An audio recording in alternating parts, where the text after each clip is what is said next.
The day my divorce was finalized, it felt like the world didn't just end.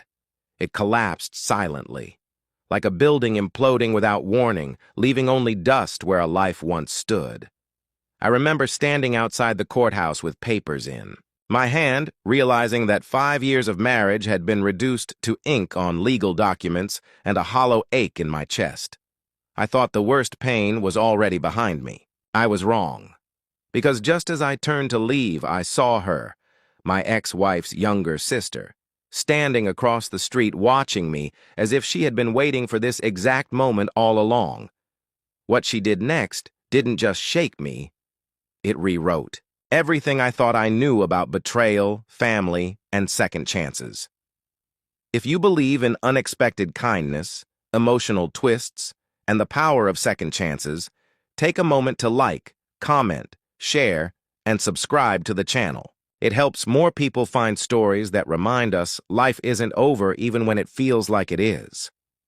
I had known pain before, the slow kind that creeps in when love begins to rot quietly behind closed doors. My marriage hadn't ended in a single explosion, but in 1,000 tiny fractures. At first, I blamed myself.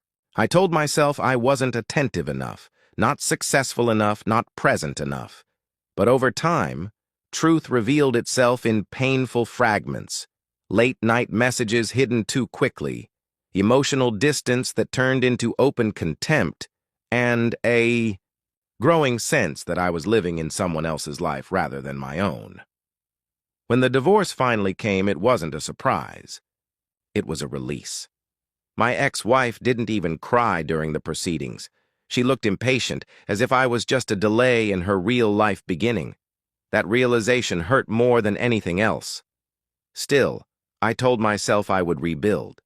I would heal. I would move forward. But healing has a cruel timeline. The nights after the divorce were the worst. My apartment felt larger and emptier at the same time. Silence became a heavy companion. I would sit by the window, staring at city lights that no longer felt like they belonged to me, wondering how someone could lose an entire future without, noticing it slipping away day by day. Then she came back into my life. My ex-wife's sister had always been different from her.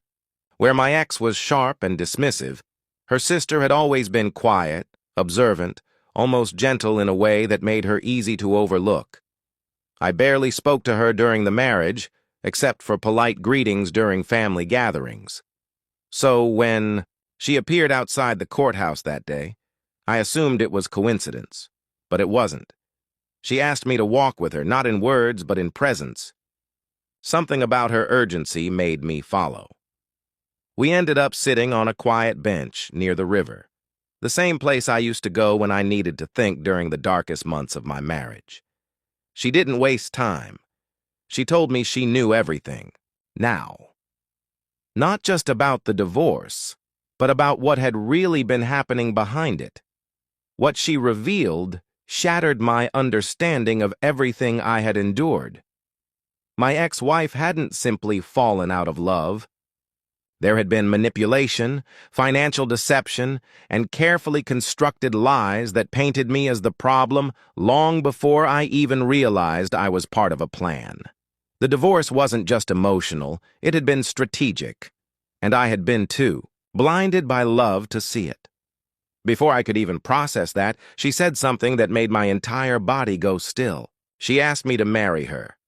Not in the way love stories begin, not in romance or confession, but in urgency, in desperation, in something that felt like both a plea and a strategy. She explained that she needed legal protection from a situation. She could not escape alone, a forced engagement arranged by powerful family expectations tied to money and reputation. And she believed that marrying me, even temporarily, would create the shield she needed to break free. It should have sounded absurd.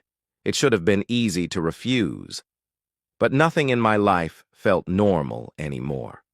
I was a man already broken by betrayal, sitting across from the one person who seemed to understand the full depth of it.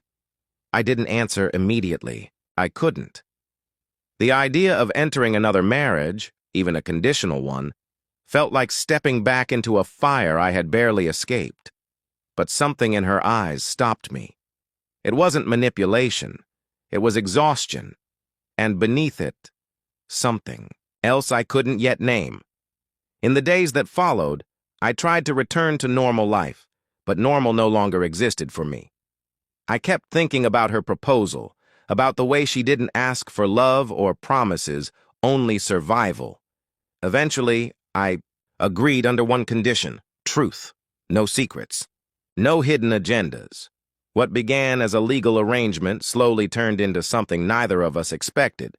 We started spending time together not as strangers bound by necessity, but as two people carrying different kinds of scars. She would sit with me while I worked through my own recovery from the divorce, never pushing, never rushing, just present. And I, in return, began to see the strength she had hidden behind her quietness all along. She was not weak. She was not desperate. She was fighting a war I had never known existed. As weeks passed, strange patterns began to emerge. Calls she would take privately, meetings she would not fully explain, documents she reviewed late at night when she thought I was asleep. At first, I assumed she was still managing her family situation. But slowly, suspicion turned into realization. She wasn't just escaping something. She was uncovering something much larger, and I was part of it now, whether I wanted to be or not. The turning point came one evening when I followed her, unable to ignore the growing feeling that something dangerous was unfolding. What I discovered was not what I expected. She wasn't meeting someone for romance or secret dealings. She was meeting someone connected to the financial core of my ex-wife's world. Conversations were about transactions, hidden assets, and legal pressure building. From multiple sides, that was when I learned the truth she had been protecting me from. My entire marriage had been entangled in financial manipulation that I had never seen. My ex-wife had used emotional distance as a cover while securing control over assets that were never meant to be hers alone. And I had unknowingly signed documents that contributed to it.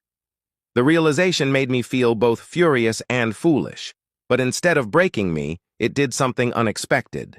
It gave me clarity. Together, we decided to expose everything, not out of revenge, but out of necessity. What followed was months of careful planning, legal steps, and emotional endurance that tested both of us in ways I cannot fully describe. There were moments I wanted to walk away, to disappear again into silence. But she stayed, and I stayed, too, and somewhere in that shared struggle, something began to change. It wasn't love in the dramatic sense people expect. It was quieter, slower, built from trust rather than passion. Built from seeing each other at their worst and still choosing to stand side by side. When the truth finally came out, it did so like a storm breaking. My ex-wife's financial schemes were exposed, her control dismantled piece by piece. Legal consequences followed swiftly. The world she had carefully constructed began to collapse under its own weight. And through all of it, the sister, my wife in name, my partner in truth, never once stepped back. After everything settled, I expected her to leave. I expected the arrangement to end as it had begun, as necessity. But she didn't. Instead, she asked me something far more terrifying than the first proposal. She asked me if what we had built together still meant something without the chaos that created it. For the first time in a long time, I didn't answer from pain. I answered from clarity. Before I share the final moment of this story, I want to make a special request. If this journey has touched your heart even a little, take a moment to comment below and share what you believe second chances truly mean. What happened next changed everything. I thought I understood about love.